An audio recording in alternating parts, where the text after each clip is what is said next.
बिस्मिल्लाह रहमान रहीम अस्सलाम वालेकुम। इस वीडियो में हम बात करेंगे रूहानी ताकत के बारे में कि रूहानी ताकत किस तरीके से हासिल की जा सकती है, किस तरीके से रूहानी पर्दों को अपने ऊपर खोला जा सकता है, किस तरीके से रूहानी जलवे अपनी आंखों से देखा जा सकता है, किस तरीके से आप रूहानी ताकत से लोगों की मदद कर सकते हो, किस तरीके से आप रूहानी ताकत से एक जगह से दूसरी जगह जा सकते हो। देखो दोस्तों, रूहानी ताकत के 7 पर्दे मौजूद है, जो कि हर पर्दे में करिश्मे और मोजेजा छुपे हुए हैं। इसके पर्दे बहुत ज्यादा है, लेकिन मान लो अगर एक पर्दा आपके ऊपर खुल जाता है तो आप दुनिया में सिकंदर बन जाते हो। आप दुनिया में वह चीजें देख पाओगे जो आम इंसान कभी भी नहीं देख सकता। किसी ने अपने सपने में भी नहीं सोचा होगा कि यह सारी चीजें भी आ सकती हैं, या फिर यह सारी चीजें भी देखने को मिल सकती हैं। वह सारी चीजें इसके जरिए से अपनी आंखों से देखा जा सकता है। इसके मुताल्लिक बहुत सारे अल्लाह के वली गुजरे हैं जो यह फरमाते हैं कि रूहानी ताकत व मुकाम है जहां तक हर बंदे को पहुंचना चाहिए, क्योंकि इंसान के पास 2 ताकतें होती है। एक तो जिस्मानी, जो कि असल जिंदगानी में हमें दी जाती है, जिसके जरिए से हम। वीडियो शुरू होने से पहले मैं आपको एक चीज बताना चाहता हूं। अस्सलामुअलैकुम वरहमतुल्लाहि वबरकतहू। प्यारे भाइयों और बहनों, अगर आप कुरान की खूबसूरत तिलावत सुनना पसंद करते हैं तो मेरे पास आपके लिए एक बहुत ही खास खुशखबरी है। मैंने एक नया चैनल शुरू किया है जिसका नाम है इक्कारा वॉइस टीवी। यहां आप सुन सकते हैं पाक कुरान की दिल को छू जाने वाली तिलावत, साफ आवाज और रूहानी सुकून के साथ। मैं आप सबसे दिल से गुजारिश करता हूं कि आप मेरे इस दूसरे चैनल इक्कारा वॉइस टीवी को जरूर सब्सक्राइब करें और बेल आइकन भी जरूर दबाएं, ताकि हर नई तिलावत की जानकारी आपको सबसे पहले मिले। और खास तौर पर मैंने सूरह अल फातिहा की बहुत ही प्यारी और सुकून देने वाली तिलावत अपलोड की है। आपसे गुजारिश है कि जरूर जाकर सुनिए। वीडियो का लिंक डिस्क्रिप्शन में दिया गया है। सुनिए, सुकून पाइए और इसे अपने दोस्तों और घर वालों के साथ शेयर कीजिए। अल्लाह ताला हम सबको कुरान से मोहब्बत करने की तौफीक अता फरमाए।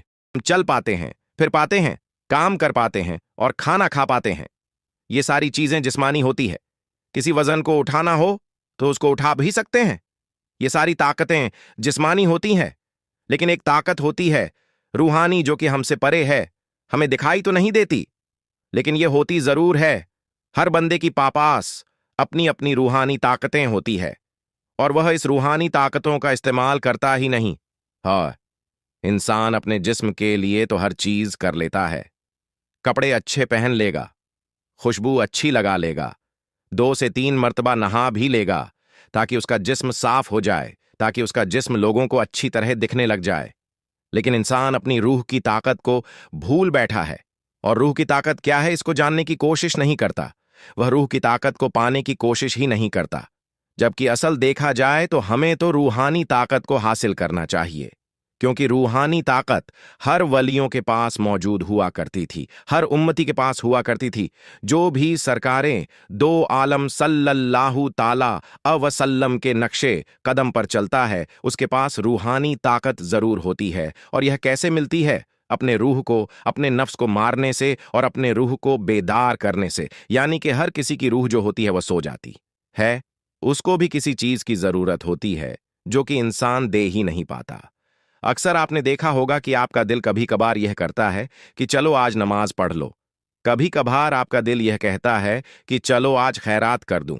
कभी कभार आपका दिल यह कहता है कि चलो आज अल्लाह के वली के मज़ार पर जाओ। कभी कभार आपका दिल यह कहता है कि चलो आज कुरान पढ़ लो। जबकि यह आपका दिल नहीं होता, बल्कि यह रूहानी ताकत होती है जिसको इन सारी चीज़ों की ज़रूरत होती है, और वह अपनी ज़रूरत को पूरा करना चाहती है। लेकिन इंसान पूरी तरीके से गफलत में पड़ चुका है। उसका दिल कहने के बावजूद भी वह दुनिया के ऐशो आराम में मशगूल हो जाता है और इन सारी चीजों को छोड़ देता है।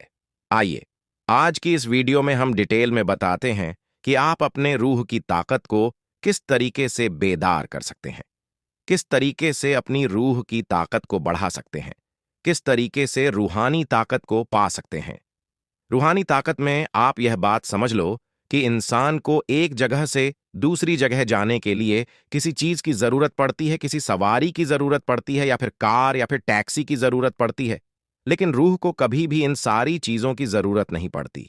आपने अक्सर देखा होगा कि ख्वाब के अंदर आप फला फला जगह घूम कर आ जाते हो। ख्वाब में ही आप देखते हो कि मैं अमेरिका के अंदर हूं, या फिर मैं जापान में हूं, या फिर मैं पहाड़ पर घूम रहा हूं, या फिर मैं किसी मजार पर घूम रहा हूं। आप देखते हो कि अलग अलग जगहों की आपको मनाजिर अपने ख्वाब में देखने को मिलती है, जबकि असल हकीकत में आपकी रूह वहां पर पहुंच जाती है और आपकी रूह वहां पर जाना चाहती है, लेकिन आप वहां पर उस रूह के खातिर नहीं जाते। तो यह सारी ताकतें रूह की होती है कि रूह को एक जगह से दूसरी जगह जाने के लिए किसी भी चीज की जरूरत नहीं पड़ती। रूह की ताकत से आप भारी भरकम पत्थर को उठा सकते हो, उसको बैठे जगह ही हिला सकते हो। अगर आपके पास रूहानी ताकत आ जाए तब, और यह कब मिलती है? जब आप अल्लाह ताला के जिक्र में मशगूल हो जाते हो। हुजूर गौस आजम जिक्र इतना ज्यादा किया करते थे कि आप कभी कभी गश खाकर यानी चक्कर आकर गिर जाया करते थे। तब जाकर इन अल्लाह के वलियों को रूहानी ताकतें मिलती थीं, और आज आप 2 रकात नमाज पढ़कर अपने आप को बहुत बड़ा बादशाह समझते हो। आप यह सोचते हो कि मैंने बहुत बड़ा काम कर दिया, जबकि यह हकीकत नहीं है।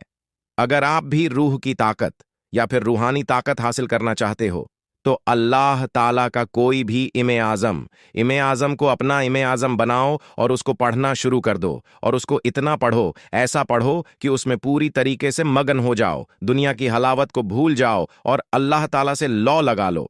यह तब मिलती है जब इंसान अपने आप को पूरी तरीके से गर्ग कर देता है, अल्लाह ताला के इश्क में पूरी तरीके से दुनिया को भूल जाता है। जब इंसान दुनिया को छोड़कर अल्लाह के लिए जब इंसान दुनिया को छोड़कर अल्लाह के लिए रातों में उठकर उसके लिए इबादत करता है और उसका जिक्र करता है, तो फिर अल्लाह ताला का यह फरमान है कि तू जहां पर हमें पुकारेगा हम वहीं पर पुकारेंगे। तो अगर किसी महफिल में हमको याद करेगा, तो हम यहां फरिश्तों की महफिल में तुझे याद करें। दोस्तों, रूहानियत का जो सफर होता है, यह बहुत ही ज्यादा उम्दा और बहुत ही ज्यादा बड़ा होता है। यह इतना बड़ा सफर है कि जिसको आसानी से पार नहीं किया जा सकता, और इसको वही बंदा कर सकता है। जाल आर्लान अर्थ, हे अल्लाह, मैं तुझसे कब्र के अजाब से, जहन्नम के अजाब से, जिंदगी और मौत के फितने से और दज्जाल के फितने के बुराई से पनाह मांगता हूँ। नरनान वजीफा 1 सूरह मुल्क की तिलावत।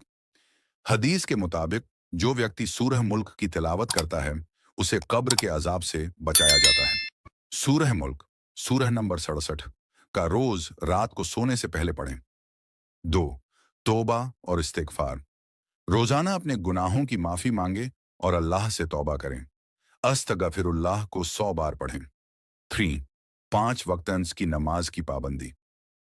नमाज कब्र के अजाब से बचने के लिए सबसे अहम है। अगर आप इन दुआओं और वजीफों को दिल से अमल करेंगे तो इंशा अल्लाह अल्लाह ताला आपको कब्र के अजाब से महफूज रखेंगे। अगर आपको ये वजीफा पसंद आया तो हमारे चैनल को सब्सक्राइब करें और इस वीडियो को ज्यादा से ज्यादा शेयर करें। अल्लाह हाफिज दोस्तों।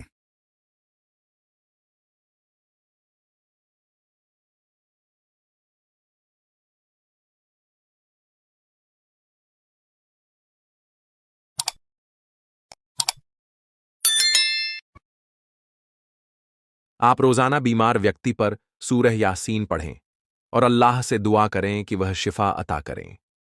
इंशा अल्लाह जल्द ही बीमारी दूर हो जाएगी। ये सूरत हर तरह की परेशानियों को दूर करने, रिस्क में बरकत पाने और दुआओं की कबूलियत के लिए बहुत असरदार मानी जाती है। अगर कोई शख्स इसे सुबह पढ़ता है तो पूरा दिन अल्लाह की रहमत में रहता है, और अगर रात में पढ़ता है तो रात भर फरिश्तों की हिफाजत में रहता है।